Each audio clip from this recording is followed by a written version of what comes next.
আশা রাখি সবাই ভালো আছো। তোমরা সবাই একসাথে বলো আলহামদুলিল্লাহ। ভালো আছি, আমিও ভালো আছি। আমি আপুনেজ এডুকেশন থেকে দিলাফরুজ আমিন তোমাদের সামনে হাজির হয়ে গেলাম।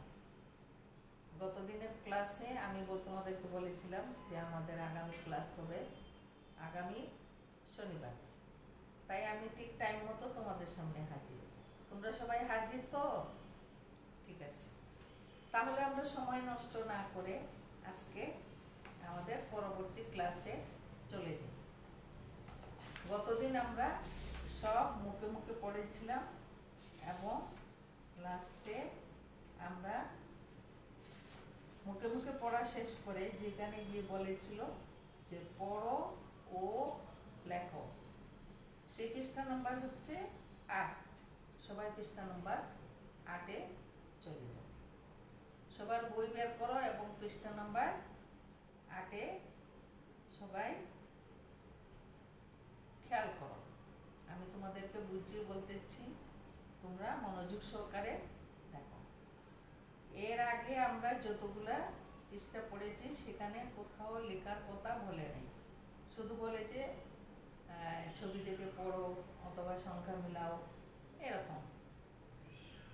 এই পৃষ্ঠাতে কি বলা হয়েছে? এই পৃষ্ঠাতে বলা হয়েছে, সবাই ভালো করে দেখো, ছবি দেখো, সংখ্যা পড়ো ও লেখো। এখন আমাদের একটা বিষয় ভালো করে বুঝতে হবে। তোমরা যদিও ভর্তি পরীক্ষাতেই, আমিও ভর্তি পরীক্ষা করাতাম, তো যেহেতু আমরা করিয়েছি সুতরাং জানি যে তোমরা অবশ্যই এটা ভর্তি পরীক্ষার সময় শিখে এসেছো। সংখ্যা প্রতীক, এটা একটা ইম্পর্টেন্ট জিনিস, সবার মাথায় ভালো করে ঢুকাতে হবে। এটা যদি ভালো করে না জানো তাহলে তোমাদের সমস্যা হবে। আজকে আমি লেখা শুরুর আগেই তোমাদেরকে এই সম্পর্কে ধারণা দিতে চাই। আর অঙ্ক এমন একটা বিষয়, সেটা শুধু মুখস্থ করলে হবে না, আমি আগেও বলেছি আবারও বলতেছি, সেটা ভালো করে বুঝতে হবে এবং মাথায় ঢোকাতে হবে। বা মাথায় ঢোকাতে হবে মানে কি?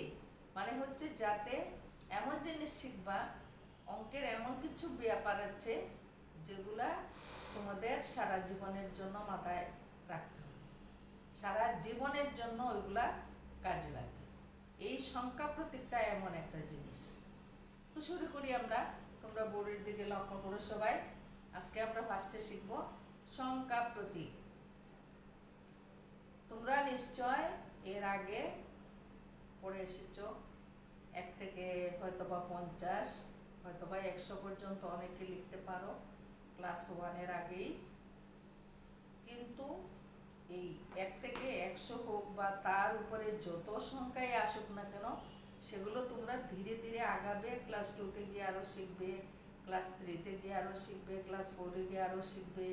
কিন্তু এই সংখ্যা প্রতীকটা হচ্ছে যখন থেকে তোমরা ম্যাথ শুরু করবা তখন থেকে তোমাদেরকে এটার সাথে পরিচিত হতে হবে। তো সংখ্যা প্রতীক মানে কি? একদম ফার্স্টে হচ্ছে সংখ্যা প্রতীক মানে কি। তোমরা কি জানো সংখ্যা প্রতীক মানে কি? সংখ্যা তো সবগুলাই সংখ্যা। সংখ্যা প্রতীক বলতে বোঝাচ্ছে 10-এর আগ পর্যন্ত কয়টি সংখ্যা? বলো তো দেখি সবাই, 10-এর আগ পর্যন্ত কয়টি সংখ্যা? ১ থেকে ৯ পর্যন্ত ৯টি সংখ্যা, এবং এর সাথে শূন্যকেও ধরতে হবে, কারণ শূন্য ছাড়া আমরা অনেক সংখ্যাই কিন্তু আমরা লিখতে পারবো না। সুতরাং শূন্য হচ্ছে একটা সংখ্যা প্রতীক। তাহলে আমরা সংখ্যা প্রতীক বলতে কি বুঝতে পারলাম? সবাই বোর্ডের দিকে লক্ষ্য করো। সংখ্যা প্রতীক হচ্ছে ১ থেকে ৯ পর্যন্ত এবং তার সাথে শূন্যটাও। তাহলে সংখ্যা প্রতীক 0, 1, 2, 3, 4, 5, 6, 7, 8, 9, এই হচ্ছে সংখ্যা প্রতীক। এখন তোমরা যে জিনিসটা বুঝবা সেটা হচ্ছে, এখন দেখো, এখন প্রশ্ন আসলো যে তারপর থেকে সংখ্যা প্রতীক না কেন? তার কারণ হচ্ছে ওগুলো সংখ্যা প্রতীক না, ওগুলো যৌগিক সংখ্যা। এই সংখ্যাগুলো থেকে আমরা যে কোনো 2 বা 2 এর অধিক সংখ্যা বা তারও অধিক সংখ্যা নিয়ে আমরা একটি সংখ্যা লিখি। সেটা কিভাবে হয় সেটা আমি আশা রাখি আমার ক্লাস খুব মন দিয়ে দেখবে। এবং আমি আগেও বলেছি যে আমি প্রাক্তন টিচার মাধ্যমিক স্কুল এন্ড কলেজের।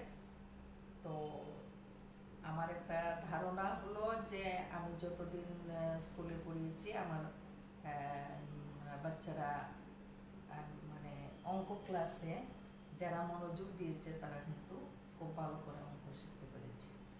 আমি আশা করছি তোমরা যারা আমার এই ভিডিওগুলো দেখবে তোমরাও ওই রকম করে যেন অঙ্কগুলো শিখতে পারো। তো এখন আমরা আসি যে প্রশ্নটা দাঁড়াইলো যে এই 10টি সংখ্যা প্রতীক কেন, বাকিগুলো সংখ্যা প্রতীক না কেন, সেটাই আমি তোমাদেরকে বোঝাচ্ছি।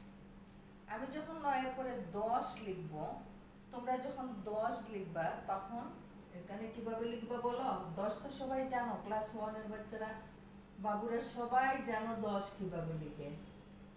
1 0 10, আমরা কি বলি 1 0 10, তার মানে 1 এর পাশে একটা শূন্য বসাই দিলেই 10 হয়ে যাচ্ছে। এখন তোমরা লক্ষ্য করো এখানে একটা কি সংখ্যা প্রতীক? বলো একটা কি সংখ্যা প্রতীকের মধ্যে পড়ে? আমি যে 10টি লিখেছিলাম, হ্যাঁ পড়ে। তাহলে একটা হচ্ছে একটা সংখ্যা প্রতীক। শূন্যটা কি সংখ্যা প্রতীক? হ্যাঁ, শূন্যটাও সংখ্যা প্রতীক। সুতরাং এখানে আমি একটা সংখ্যা প্রতীক নিলাম শূন্য, আর দশকের ঘরে আরেকটা সংখ্যা প্রতীক নিলাম হলো 1। এই নিয়ে হলো একক এবং দশকের গড়। একক এবং দশকে আমরা পরবর্তী পর্যায়ে যাচ্ছি। এখন মনে করো আমি লিখলাম 2 0 20। এখন দেখো তো সবাই লক্ষ্য করো এখানে শূন্যটা কি সংখ্যা প্রতীক? হ্যাঁ, শূন্যটা আমরা 10টি সংখ্যা প্রতীক লিখেছিলাম প্রথমে, তার মধ্যে পড়ে। 2টা কি সংখ্যা প্রতীক? হ্যাঁ, 2টাও সংখ্যা প্রতীক। তাহলে আমরা 2টা সংখ্যা প্রতীক নিয়ে যে সংখ্যাটা লিখলাম সেটা হলো 2 0 20। এবার আমরা আরেকটু ইয়েতে যাই। মনে করো আমি লিখলাম 4 5। এটাকে কি বলে? সবাই বলে এটাকে কি বলে? এটাকে বলে হচ্ছে 4 10 5 45। এটা কতর গড়? 40 এর গড়। 40 এর গড়ে আমি কি লিখলাম? 4 10 5 45। তোমরা খুব ভালো করে লক্ষ্য করো 5টা কি সংখ্যা প্রতীকের মধ্যে পড়ে? সবাই বলো তো 5টা কি সংখ্যা প্রতীকের মধ্যে পড়ে? 1 থেকে 9 এর ভিতরে না? তাহলে সংখ্যা প্রতীক। 4টা কি সংখ্যা প্রতীকের ভিতরে পড়ে? হ্যাঁ, এটিও